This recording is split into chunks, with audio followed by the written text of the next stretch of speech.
Good evening. This is Road to 2027. Before we begin tonight, we cannot look away from what has been unfolding in parts of Oyo State, where school children and teachers were abducted and are still being held in captivity.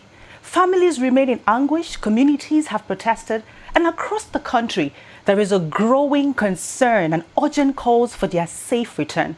In the midst of this, a deeply distressing video circulated widely showing the killing of one of the abducted teachers, an act that has left the nation shaking.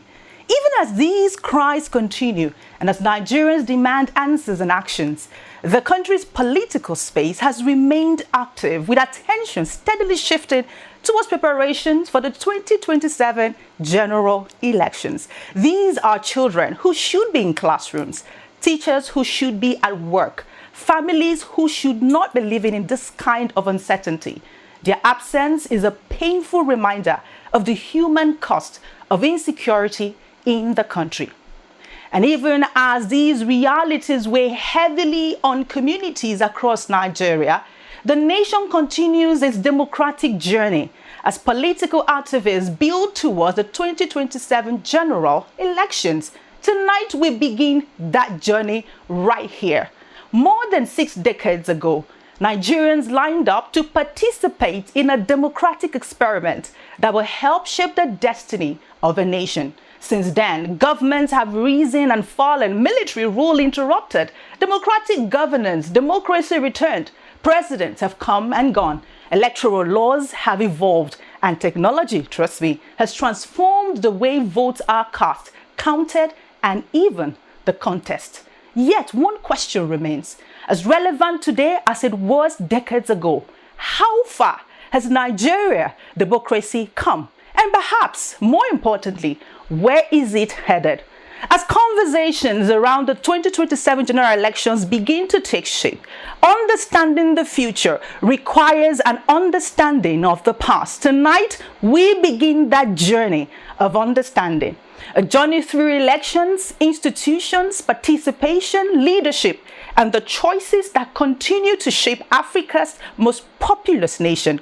From the ballot boxes of 1959 to the technology-driven elections of today, we examine the milestones, the challenges, and the lessons that defines Nigeria's democratic story. Welcome to Road to 2027. I am Cynthia Agbo. We'll be right back.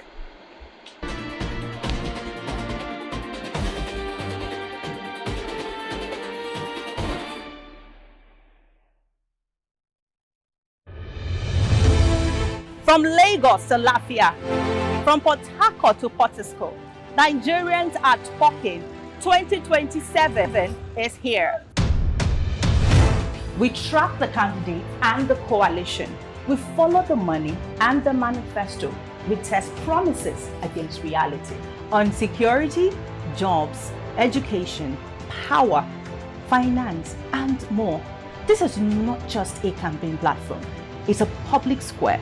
We bring you debates, deep dives, and on-the-ground reports with data, not drama. It's Road to 2027 right here on RapidTV every Thursday at 5 p.m. The road is long. Let's walk it together.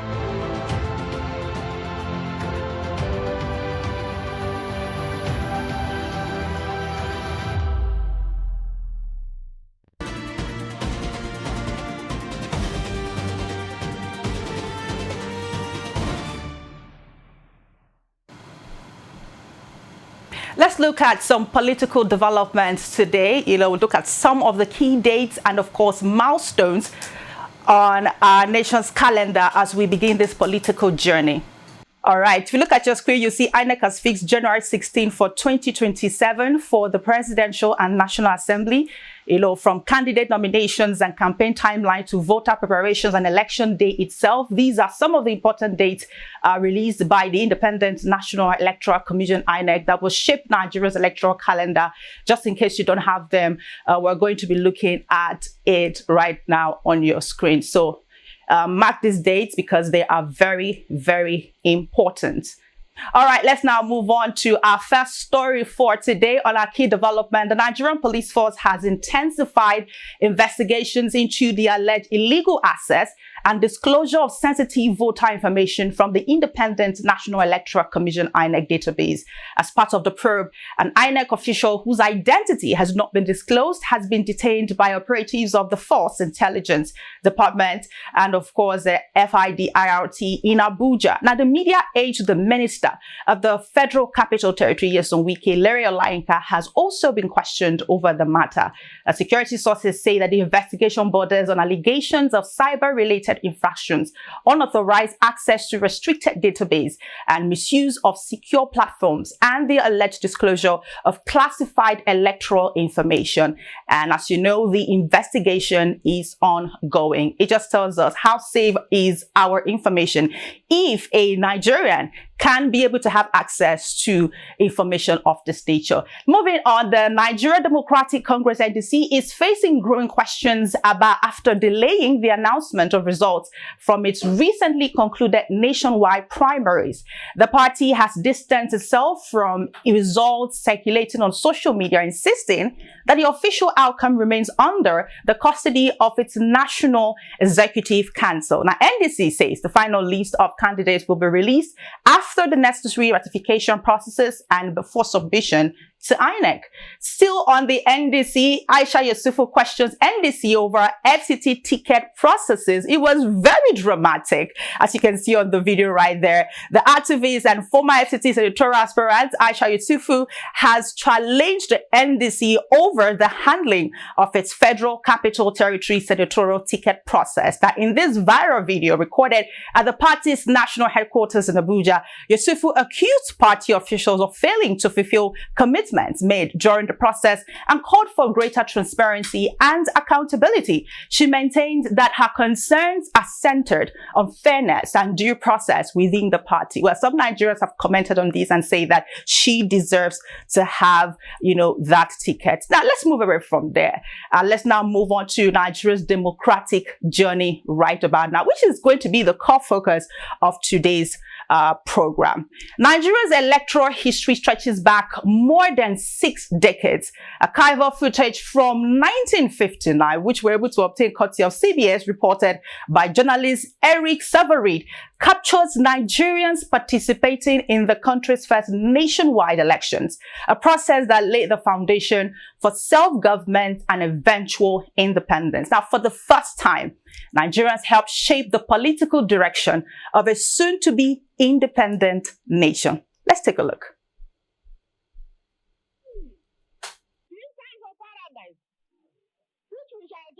October 1, 1960.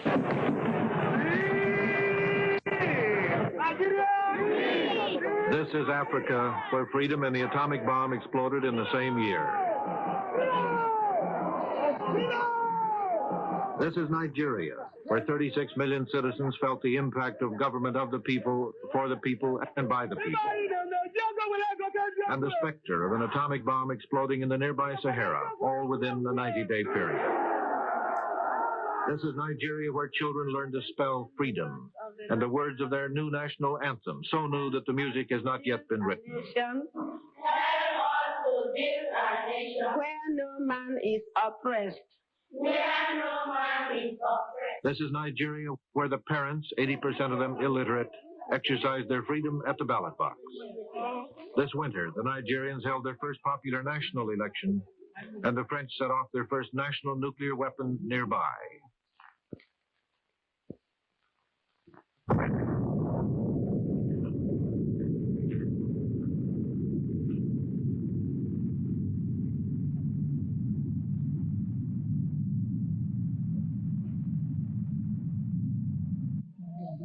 Where the vote counters and the Geiger counters were part of the same campaign, some of the speeches sound like this. It is not unlikely for some of the radioactive dust to be blown by the wind blowing from the Sahara to the northern parts of Nigeria and other northern parts of West Africa. If freedom and fallout were planks in a platform, if the battle for men's minds was waged by jungle drums and whistle-stop helicopters, then this was all part of a chain reaction. that extends from Lincoln to Einstein and has moved its testing ground to Africa. In the word of one of the greatest men produced by the world, we have been waging this struggle with charity for all, with malice towards none. This is the story of an election. A portrait of a people caught up in the freedom explosion sweeping the continent. Our report begins with Eric Severide on election night. But our cameras will take you back to the 6 turbulent weeks of the political campaign as the 3 major parties fought it out for leadership. This is election day, and the returns are posted here at the track. The city is excited. A high percentage of 9 million registered voters have been casting their ballots today in 25,000 polling stations all over the country. Every government in the world is watching what is happening here today, but Nigerians are not thinking much about the rest of the world. This election concerns domestic matters. Nigeria is just above the equator. It's a country as big as Texas plus Oklahoma and Louisiana. Its coast used to be called the Slave Coast, the ancestral home of a great many American Negroes. There are 3 regions or states, the North, the West, and the East, plus the Federal Capital District. Lagos, the federal capital, is where we are now. It was the original crown colony. Its streets swarm with about 400,000 people, representing a great many of the tribes in the country. There are about 400 different tribes and other groupings, distinct groupings in this country, and they speak about 250 different languages. The tribal and regional hostilities are deep and strong. There are 312 seats in the federal parliament. That means 312 constituencies. The party with a clear majority, and that would be 157 at least, or with the highest total of seats after this vote, will be asked to try to form a government. The leader of that party would be asked. The campaign has gone on for months. It is as passionate, as accusatory, as the campaigns in the torchlight parade days of the Jacksonian era in America. In fact, in its style and its tone, the whole thing is much more American than anything British. This is a whistle-stop campaign rally, African style. The place, Dawakin Kudu, northern Nigeria. The time, 1 month before Election Day, as the campaign reached a fever pitch. Every device known to Tammany Hall or to a well-oiled political machine in Kansas or Massachusetts is used to reach the voters. Campaign buttons, slogans, speeches. One significant thing about the symbol of the action group is that it symbolizes what you want and what I want. That is money.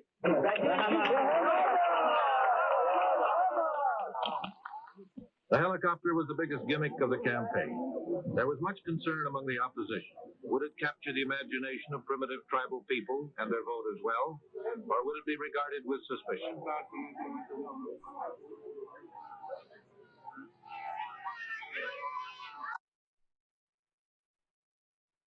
Day of history. So grab a seat. Now, the emergence of leaders such as Nnamdi Azikiwe symbolized the aspirations of a young nation determined to govern itself. The First Republic represented Nigeria's earliest democratic experiment. And of course, let's now look at the clip of where he was taking his oath of office. I, Nnamdi Azikiwe, swear that I will faithfully execute the office of President of the Federal Republic of Nigeria and will, to the best of my ability, preserve, protect, and defend the Constitution of the Federation and the law, and that I will devote myself to the service and well-being of the people of Nigeria. So help me God.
Military interventions would interrupt democratic governance and alter the country's political trajectory for several decades.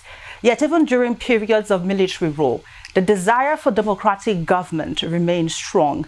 That desire culminated in Nigeria's return to civilian rule in 1999.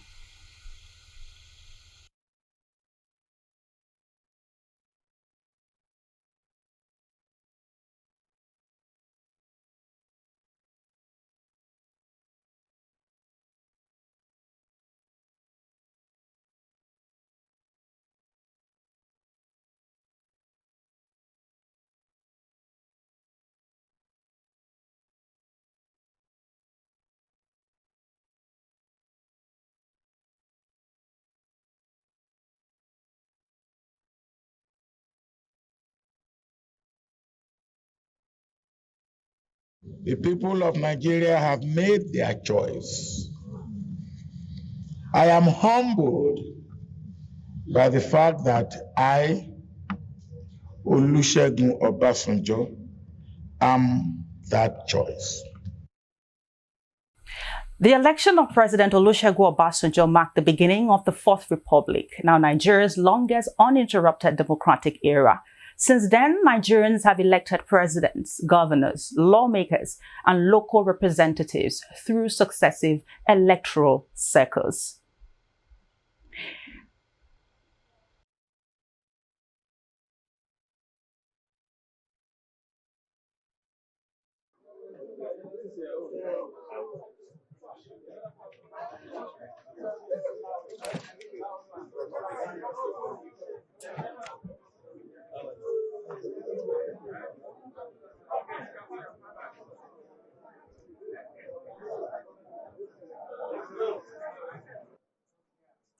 The contest has come and gone.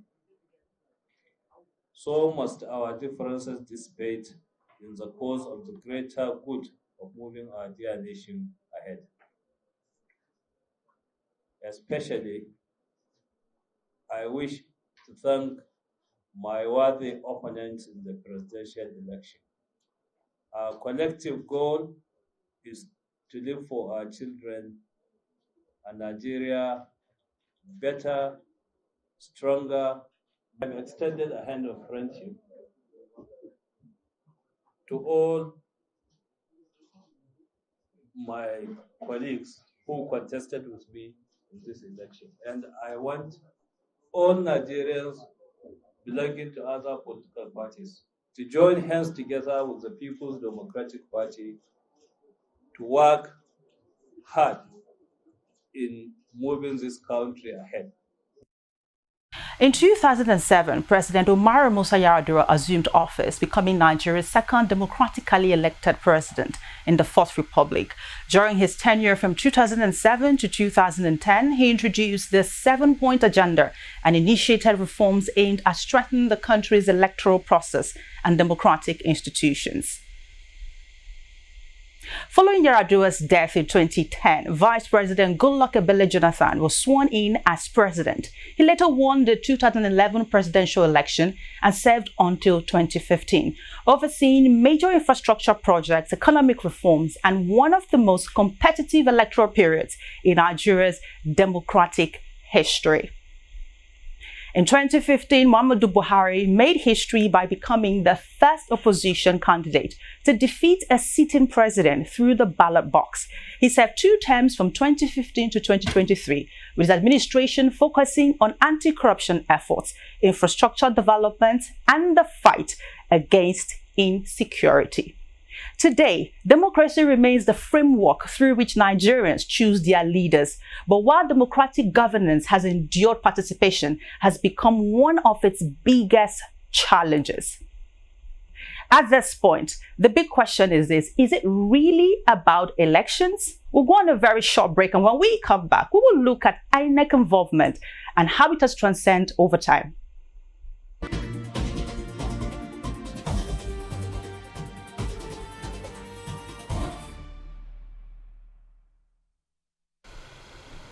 The story of Nigeria's democracy is also the story of the institution responsible for managing elections. Now, since the return to civilian rule, 5 electoral chairmen have overseen Nigeria's democratic process, although we've had more than that.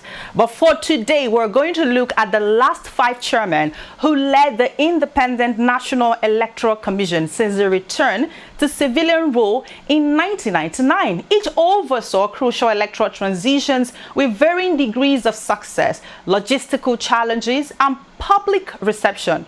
Would also highlight how their performance was rated. Now, first on that list from 1998 to 2000 was Justice Ephraim Akpata. Appointed by General Abdulsalami Abubakar, Justice Akpata is recognized for successfully managing the transition from military rule to the Fourth Republic. His service, supervised the 1998-1999 elections, which resulted in the swearing-in of President Olusegun Obasanjo. Despite facing pressures and time constraint, his tenure is widely regarded as pivotal in restoring democratic governance.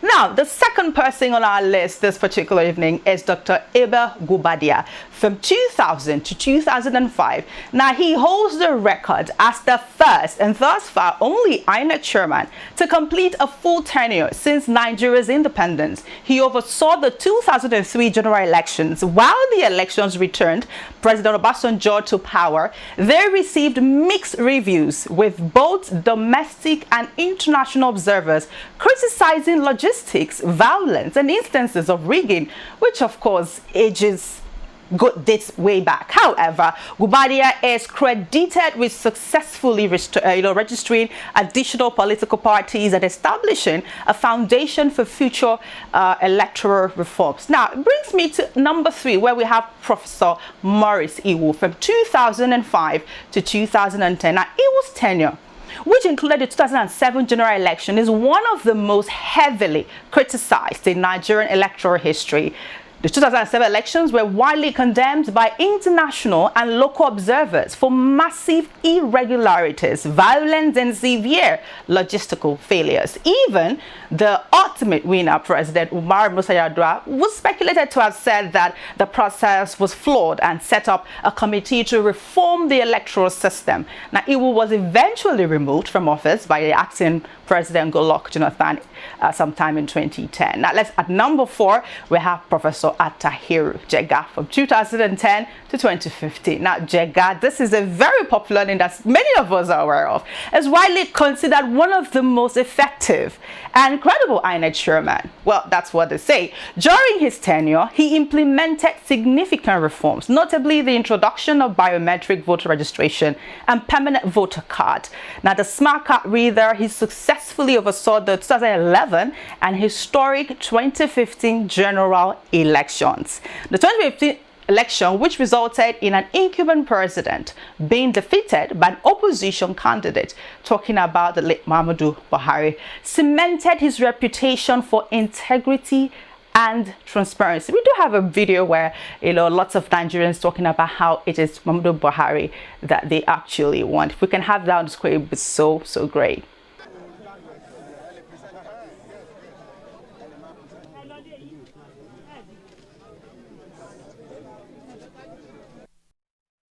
All right, let's move on to number 5, where Professor Mahmood Yakubu from 2015 to 2025. Now, he is termed to be the longest serving INEC chairman. Now, he successfully oversaw the 2019 and 2023 general elections. Under his leadership, the electoral body expanded the voter register to over 93 million voters. He also championed technological innovations in Nigerian elections, notably the bimodal voter accreditation system and the INEC result viewing portal known as the IREV. Despite his efforts, the 2023 elections drew significant criticism and legal challenges over logistical glitches, delays in electronic transmission of results, amongst many others.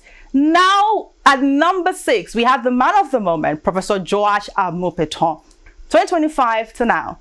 Now, he represents the current leadership of the Independent National Electoral Commission. His early tenure is being closely watched, particularly in the context of sustaining and strengthening the technological and institutional reforms introduced by his predecessor. Now, at this stage, his focus is largely, understood to be on electoral credibility, improving logistics coordination, and enhancing trust in the electoral process ahead of future elections. As we most newly appointed electoral leaders, his full track record is still unfolding. And so, yes, there have been so many controversies surrounding his person, but it's still too early. And the public assessment will depend on how effectively, the commission manages upcoming electoral circuits, voter engagement systems, and most definitely result management process. Let's now move on to the state of voter participation. One of the most important questions facing Nigeria's democracy today is not whether elections will be conducted, but whether citizens are still willing to participate, actively in these elections. But it's about what is exactly causing the downward movement. Now, data tells a remarkable story. And so from 1979, voter turnout stood at 34.6%. And in 1983, it rose slightly to 38.9%. In 1993, turnout stood at 35%. Following the return to democracy, voter participation increased significantly. Moving on to 1999, the turnout reached 52.3%. But by 2003, it climbed to 69.1%. Now, which is the highest level ever recorded in Nigeria's presidential elections. However, since then, participation has steadily declined.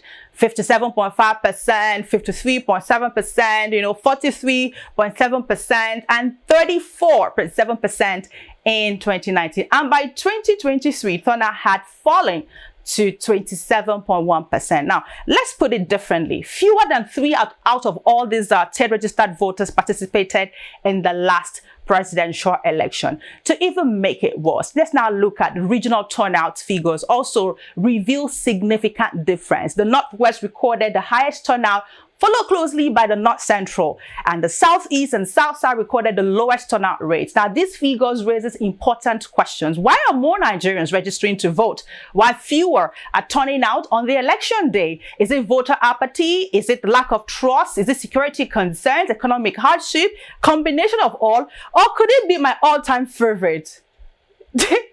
Do they just want this voter card, for official purposes, not necessarily to vote? But that's on a lighter note. Now, these are some of the conversations that will shape this particular program, Road to 2027. Now, this is the most important part that I love so much, which, of course, talks about the fact that democracy ultimately belongs to the people, and beyond statistics, institutions, and electoral reforms. Now, since 1999, Nigeria has held 7 general elections, 7 promises of credibility, 7 battles in court. In 2023, the law changed, the technology changed, but did the outcome change?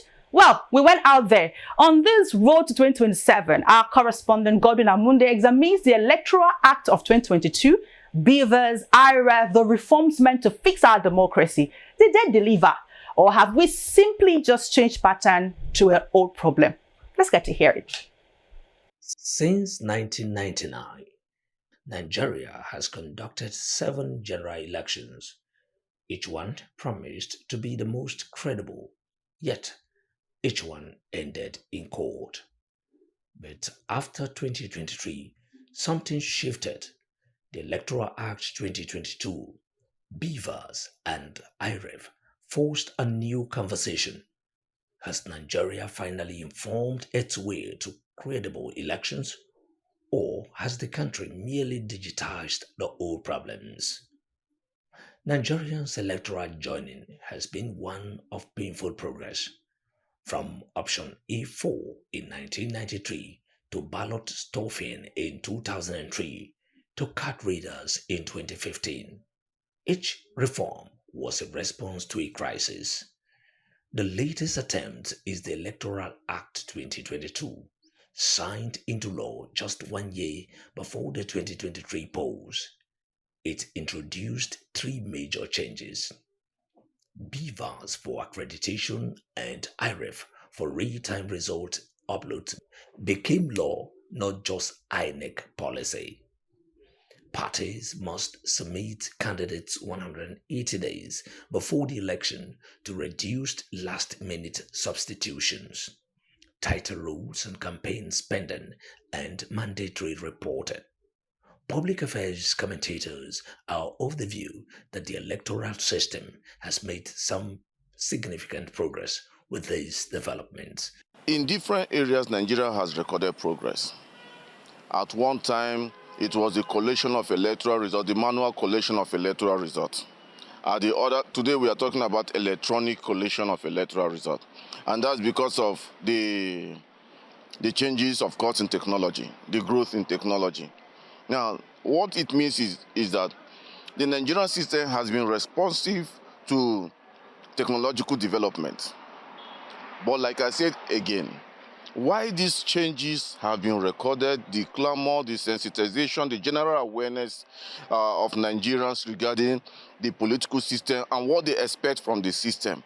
There has also been an increased sophistication by politicians mastering the art of deceiving the people. Take, for instance, the Electoral Act Amendment that was passed before the 2023 election. That was a milestone.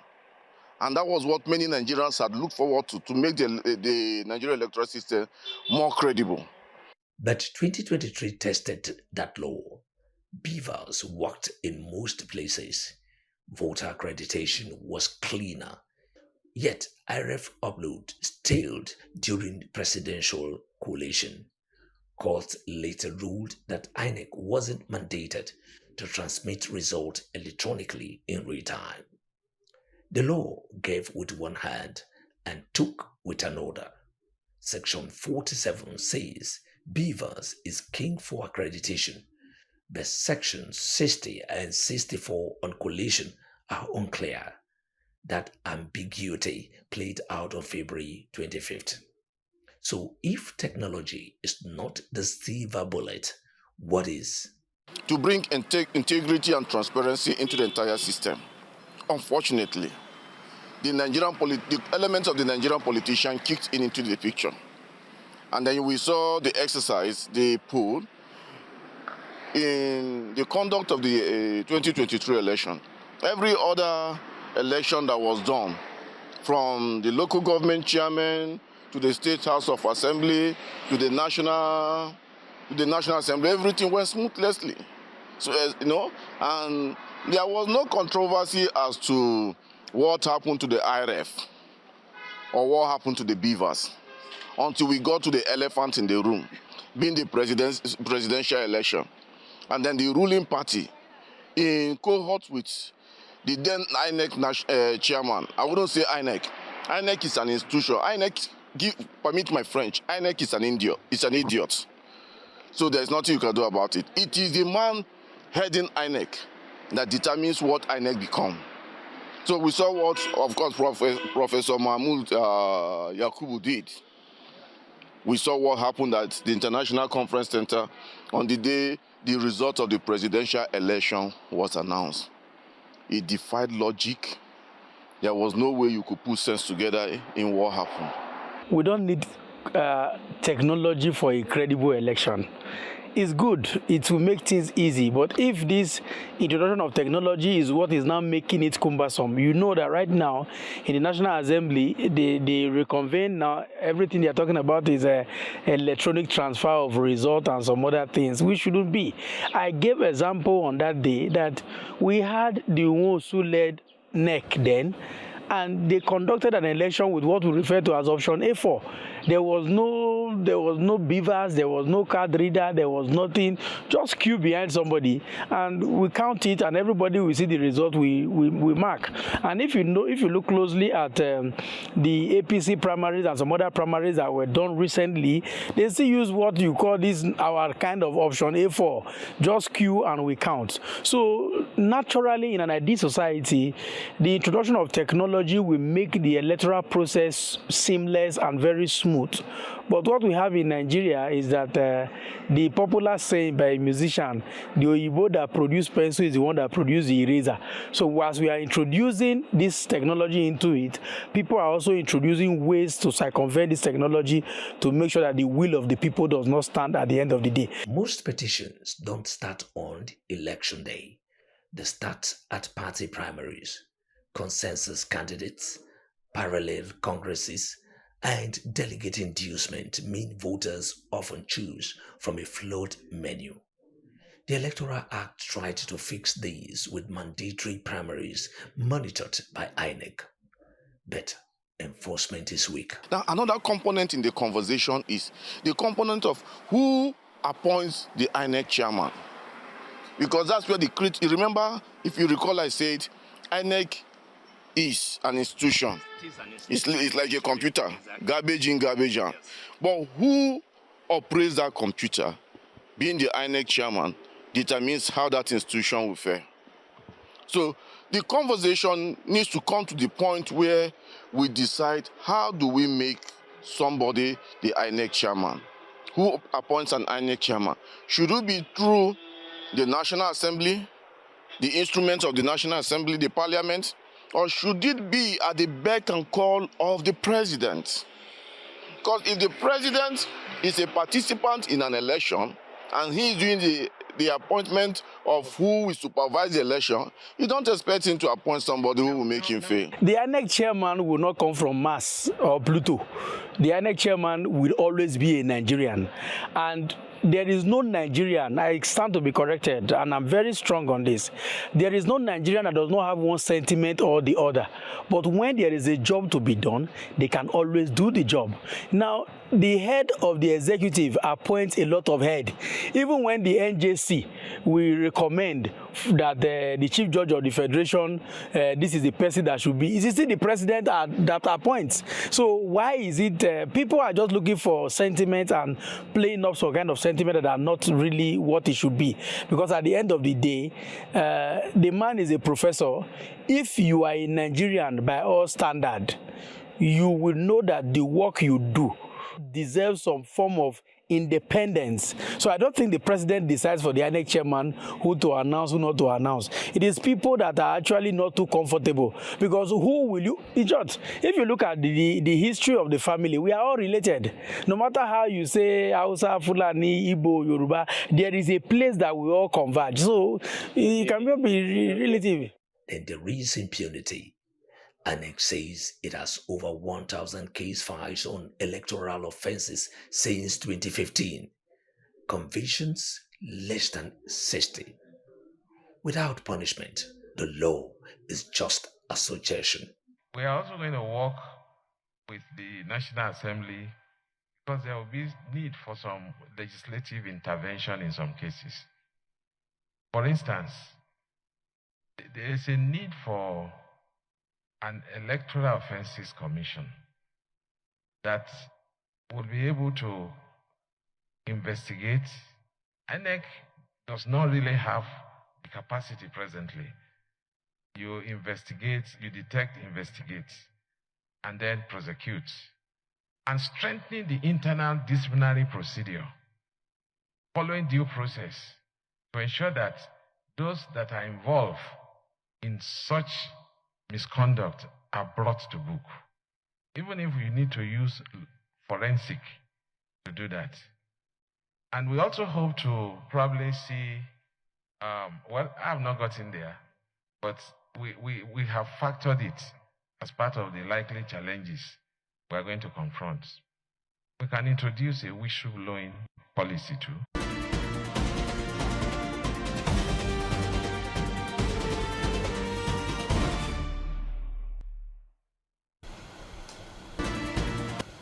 All right, many thanks to Godwin Amunde for that very extensive, outlook on our elections. Well, we'll have much of that as the show progresses right here on Rapid TV. But elections are ultimately about governance, and governance often influences economic outcomes. Now, so one way economists assess economic performance is through gross domestic product, what people call GDP. And as Nigeria prepares for another electoral cycle, it is worth examining how the economy has performed on under successful administration since the return to democratic rule in 1999. Now, we have a clip to show you what the progression has been. Let's look at it.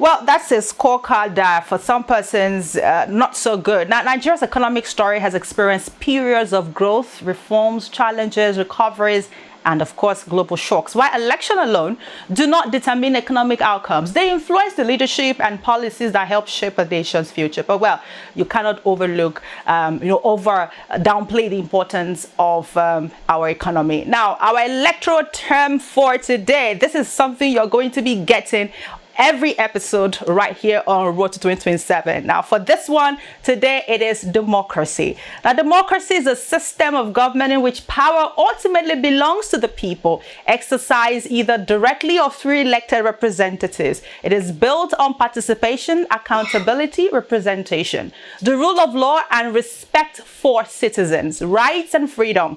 At its core, democracy gives citizens the power to choose their leaders and hold them accountable. As we get set to wrap up the program this beautiful evening, let us tell you what to expect right here on the show. This is only the beginning. And so in coming weeks, Road to 2027 will explore electoral reforms, political parties, campaign financing, women in politics, youth participation, voter education, election security, and the major issues likely to shape the next general election. As Nigeria continues its journey toward 2027, we will bring you the conversation, the analysis, the data, the drama, the perspectives, everything that matters. I would say a very big thank you for joining us on this maiden edition of Road to 2027. I hope that taking you back history lane, you've been able to set the pace for what is to come. My name is Cynthia Agbo. From me to you, do have yourself a pleasant evening.